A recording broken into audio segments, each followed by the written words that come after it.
Bismillahirrahmanirrahim. Assalamualaikum warahmatullahi wabarakatuh. Sobat sehat Rumah Sakit Islam Aminah Blitar, bagaimana kabar Anda hari ini? Semoga senantiasa diberikan kesehatan dan kemudahan di setiap urusan Anda. Kembali lagi bersama saya Izudin yang akan menemani beberapa menit ke depan.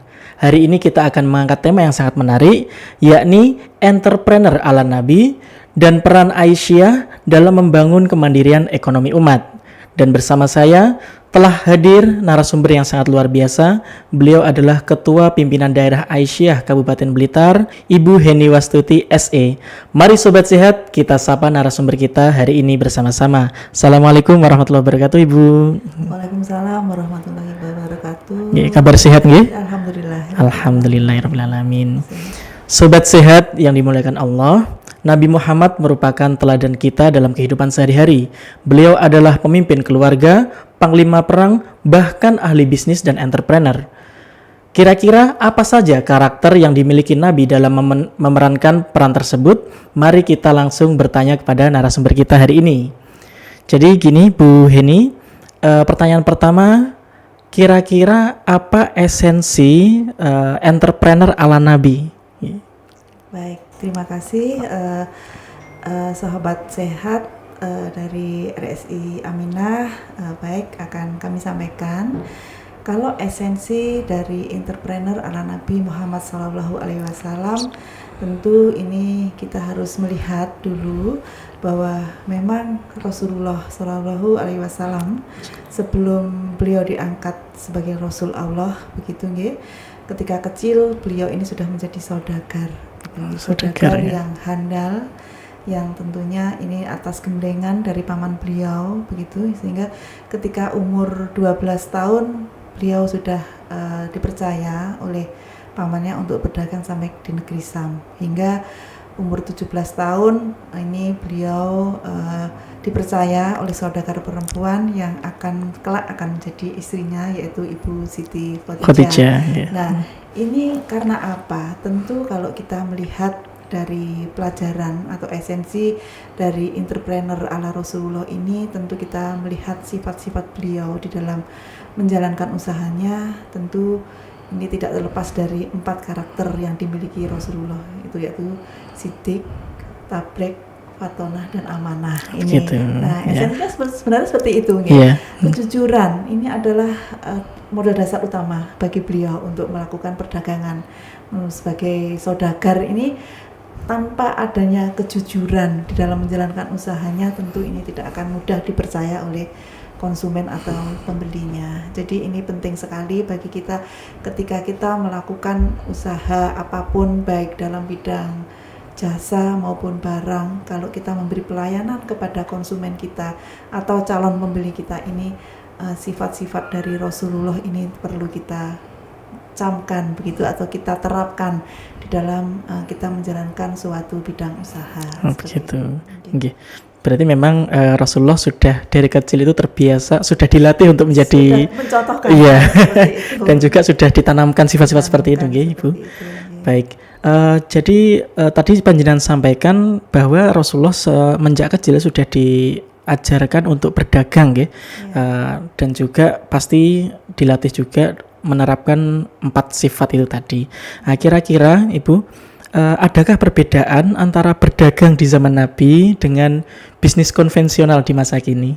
Ya, tentunya kalau perbedaannya ada, tapi tujuan utamanya tentu sama. Sama, ya. Ketika kita menjalankan usaha perdagangan, itu pasti tujuan utamanya adalah untuk mencari keuntungan. Caranya saja mungkin yang berbeda. Kalau pada zaman Nabi dulu, tentu ini berbeda. Mungkin pertukaran perdagangan itu hanya melalui pertukaran barang atau biasa dikenal dengan barter, begitu, ya. Tetapi kalau sekarang kan ini sudah beda lagi, harus ada uang atau harus ada transaksi yang menggunakan mungkin kartu, cashless, gitu, Sekarang modalnya kan seperti itu. Dulu tidak ada uang, tidak ada barang, harus ada barang dan barang, atau ada uang dan ada barang, begitu. Tapi sekarang ini fenomenanya sangat luar biasa. Tidak harus mempunyai uang cash, tapi hanya bermodal kartu plastik atau bahkan ada aplikasi di handphone menggunakan m-banking. Bisa. Untuk untuk bertransaksi. Nah, ini juga menjadi fenomena juga di perdagangan-perdagangan yang modern begitu. Kita membayar ini sudah tidak diperbolehkan membayar dengan cara cash. Mohon maaf, kami tidak bisa menerima cash, harus melalui kartu gitu ya, atau melalui QRIS begitu ya. Nah, ini berarti kan sebenarnya di dalam dompet kita tidak harus kantong tebal istilahnya begitu ya. Cukup satu lembar kartu sudah bisa digunakan untuk bertransaksi. Bedanya gitu. Nggih, jadi mungkin secara garis besar ada nggih metode pembayaran nggih. Oke. Ibu Eni, mungkin saya dan pemirsa ingin mengetahui nggih. Ini terkait dengan Aisyah, yang mana Aisyah ini biasanya erat kaitannya dengan pemberdayaan perempuan dan juga pemberdayaan ekonomi begitu. Jadi ketika nanti sudah masuk ke kata kunci entrepreneur, kira-kira nilai entrepreneur apa ini yang diadopsi dari Rasulullah oleh Aisyah untuk membangun kemandirian ekonomi begitu? Ya, kalau kita berbicara kemandirian ekonomi umat, seperti yang dicontohkan oleh Rasulullah, mungkin di dalam banyak kajian-kajian atau ketika kita baca di media sosial atau bahkan kita googling itu ya, kalau seperti yang saya sampaikan tadi juga di kajian, penduduk dunia ini seluruh penduduk dunia ini hanya 20%-nya ini yang umat Islam, yang lainnya di luar itu. Nah, dari 20% ini 39%-nya ada di dalam garis kemiskinan. Nah, ini kan menjadi PR kita bersama. Nah, sebagai Aisyah, sebagai perempuan-perempuan yang berkemajuan, ini kan biasanya Aisyah seperti itu slogannya, sebagai perempuan berkemajuan. Nah, ini upaya-upaya Aisyah ini tentu bagaimana bisa menjadikan perempuan-perempuan ini mandiri secara ekonomi. Mandiri secara ekonomi itu bukan berarti sudah tidak membutuhkan kaum laki-laki, tidak seperti itu.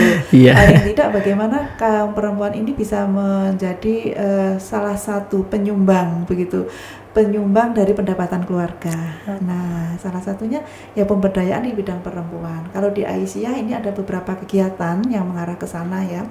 Ini diantaranya ada yang namanya SWA atau SWA, Sekolah Wirausaha Aisyah. Sekolah Wirausaha Aisyah. Ya, ini di dalamnya kita digembleng untuk bagaimana menjadi wirausaha dimulai dari yang nol, belum memulai usaha apapun. Jadi kita beri materi-materi bagaimana menjadi seorang wirausaha yang baik, bagaimana menyiapkan suatu usahanya seperti itu sehingga mereka bisa mewujudkan suatu usaha yang bisa untuk menyokong atau menambah pendapatan keluarga. Itu Sekolah Wirausaha Aisyah. Kemudian kalau saat ini sesuai dengan tema Milad dengan ketahanan pangan, ini juga berdampak pula kepada bagaimana pemberdayaan ekonominya, karena dengan usaha ketahanan pangan ini kan kita dari Aisyah ini selalu menghimbau kepada seluruh warga Aisyah ini untuk bisa menanam di lingkungannya masing-masing, untuk bisa mencukupi kebutuhan pangannya, terutama sayur-sayuran, buah-buahan maupun tanaman-tanaman yang lain yang bisa menghasilkan.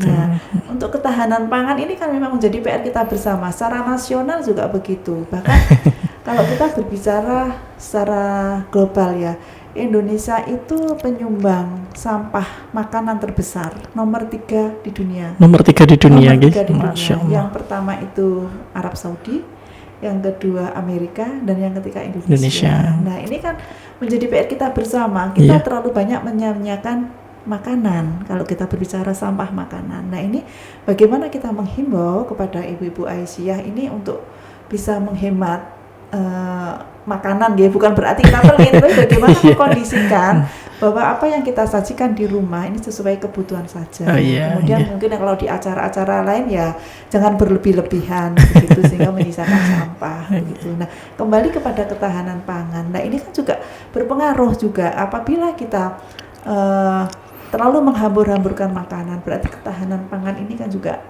akan menurun begitu kalau banyak sampah yang terbuang. Kalau ketahanan pangan ini sudah tercukupi, insya Allah kemandirian ekonomi umat ini juga bisa berjalan dengan baik begitu. Masya Allah. Jadi bisa kita petik mungkin Ibu, maksud dari program-program tadi memanfaatkan dan menggunakan seefisien dan seefektif mungkin begitu ya. Lahan-lahan yang ada di pekarangan kosong itu bisa manfaat. Kemudian juga ada pelatihan-pelatihan di Aisyah itu kemarin diantaranya ini ada pelatihan wasola. Wasola. Wasola, warung soto Lamongan. Oh, Di mana kan ada warung soto Lamongan ya. Iya. Jadi Muhammadiyah di Aisyah ini juga kita kita laksanakan program itu juga. Ini juga salah satu upaya untuk bagaimana bisa kemandirian umat ini bisa tercapai. Bagaimana menumbuhkan jiwa-jiwa entrepreneur, paling tidak kalau sudah ada ilmunya dari warung soto Lamongan itu bisa membuka warung begitu kan, gitu. itu juga menambah pundi-pundi pendapatan. Iya. Kalau di tempat lain mungkin kalau soto Lamongan ini telurnya separuh ya. Iya. Jadi di Blitar ini slogannya itu wasolatu, warung soto Lamongan telur utuh. Nah ini kan karena Blitar ini kan sebagai sentra telur begitu. Iya. Jadi seperti itulah tujuannya. Sehingga kita juga melihat beberapa waktu yang lalu Muhammadiyah Aisyah pernah berkunjung ke pimpinan cabang khusus ya, istimewa PCIM dan PCIA di Kuala Lumpur. Ini ternyata juga usahanya seperti itu, membuka soto warung soto Lamongan dan ramai sekali. Nah ini perlu kita contoh untuk pemberdayaan ekonomi umat itu seperti itu. Kemudian kalau di Muhammadiyah ini juga pemberdayaan ekonominya ada di sana sebagai pilot projectnya ada di PCM Ndoko dan Sidoarjo. Di sana ada kampung berdaya unggas. Nah ini juga luar biasa. Ini juga luar biasa untuk bagaimana mengangkat ekonomi umat supaya mereka tuh mandiri secara ekonomi ya. Kalau mandiri secara ekonomi, ekonominya sudah bisa mandiri, bukan berarti mandiri itu tidak tergantung pada orang lain, tetapi bagaimana mengurangi ketergantungan kepada orang lain. Tapi bisa bekerja sama dengan orang lain. Kalau ekonomi sudah mandiri, tentu kehidupan sosial, spiritualnya akan terjaga. Masya Allah. Baik Bu, ini luar biasa sekali ya. Jadi kira-kira siapa saja ini Bu sasarannya? Apa dia harus punya modal atau dia itu masyarakat yang kurang mampu atau bagaimana yang mendapatkan pelatihan ini atau kader-kader atau bagaimana? Kalau di Aisyah tentu kita utamakan kader ya. Biasanya kita istilahnya kita oprak-oprak dulu yang kader kita. Tapi tidak menutup kemungkinan siapa saja. Kalau Aisyah Muhammadiyah itu terbuka untuk siapa saja. Siapa saja yang mau belajar kepada kami, insya Allah akan kami beri. Begitu. Di antaranya seperti ini ya. Kebetulan saya ini selain aktif di Aisyah ya, ini saya itu juga sebagai ketua BUMDes. Iya. BUMDes juga sekarang ini tentang program ketahanan pangan. Nah, program saya karena ruang lingkup saya ini ada di peternakan ayam, ya sudah saya arahkan kepada peternakan ayam. Ternyata dengan program saya itu banyak dilirik oleh desa-desa yang lain. Akhirnya desa-desa yang lain belajar kepada kami. Nah, ini kan menunjukkan bahwa dari Muhammadiyah, dari Aisyah ini bisa diajak atau bisa memberikan ilmunya kepada orang lain. Begitu. Kita terbuka. Ilmu itu tidak boleh disimpan sendiri, harus ditularkan. Iya. Selalu menginspirasi gitu ya Bu. Seperti itu. Tidak ada salahnya semuanya rezeki itu bukan kita yang mengatur. Kadang-kadang usahanya sama tapi rezeki berbeda. Rezekinya seperti itu. Karena Allah lah yang ada di sana. Yang berperan penting itu adalah Allah. Sebenarnya gitu ya. Jangan sampai kita merasa punya ilmu eman ditularkan akhirnya tidak bermanfaat. Tidak berkah ngoten nggih. Baik, Bu Heni, mungkin pertanyaan terakhir ini kira-kira dari program-program yang diciptakan Aisyah tadi yang sudah dimulai untuk kader-kader sebagai upaya untuk membangun kemandirian ekonomi umat, kira-kira harapan Aisyah untuk masa depan itu bagaimana ya, tentu kalau dari Aisyah kami sangat berharap ya bagaimana perempuan-perempuan yang ada di Aisyah ini bisa mandiri secara ekonomi ya, terutama itu. Kalau seperti saya katakan tadi, kalau sudah mandiri secara ekonomi akan mandiri semuanya gitu.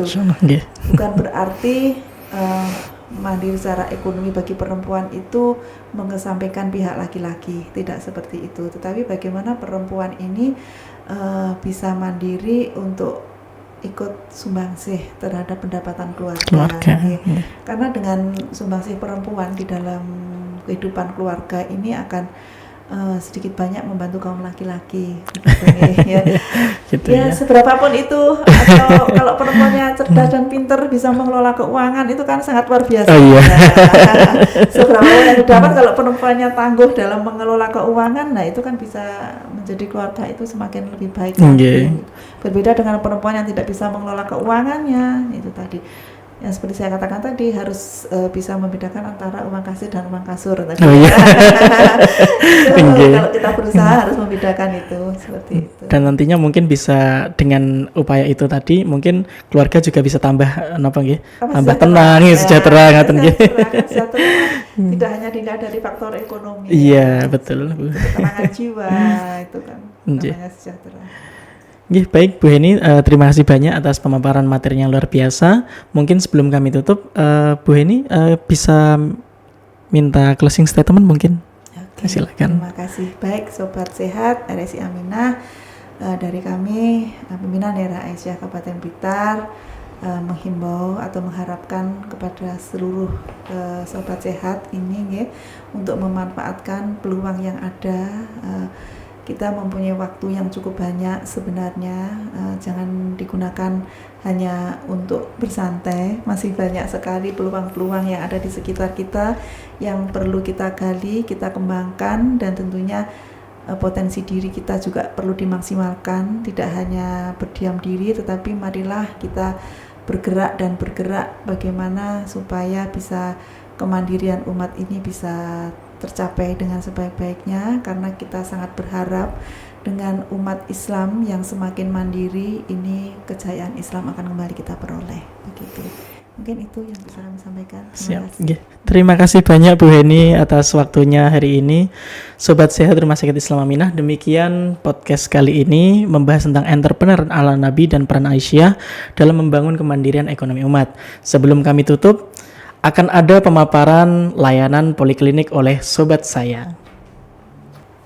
Baik Sobat Sehat Rumah Sakit Islam Aminah Blitar, layanan Rumah Sakit Islam Aminah Blitar meliputi poli anak, ada poli tumbuh kembang, poli jantung yang memiliki layanan treadmill yang bisa melayani pengecekan jantung sejak dini, poli kandungan itu ada inseminasi atau klinik fertilitas, poli paru, poli mata, poli THT yang memiliki Aminah Hearing Center, poli gigi, poli tumbuh kembang, poli kulit dan kelamin Aminah Beauty Center, poli saraf, poli penyakit dalam, poli ortopedi, poli bedah dan poli rehab medik, ada fisioterapi dan terapi wicara, poli gizi, dan poli KIA.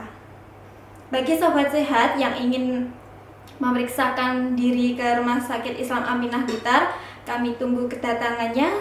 Terima kasih. Wassalamualaikum warahmatullahi wabarakatuh. Demikian podcast kali ini, saya Izzuddin mohon pamit. Nasrun minallah wa fatun qarib. Wassalamualaikum warahmatullahi wabarakatuh.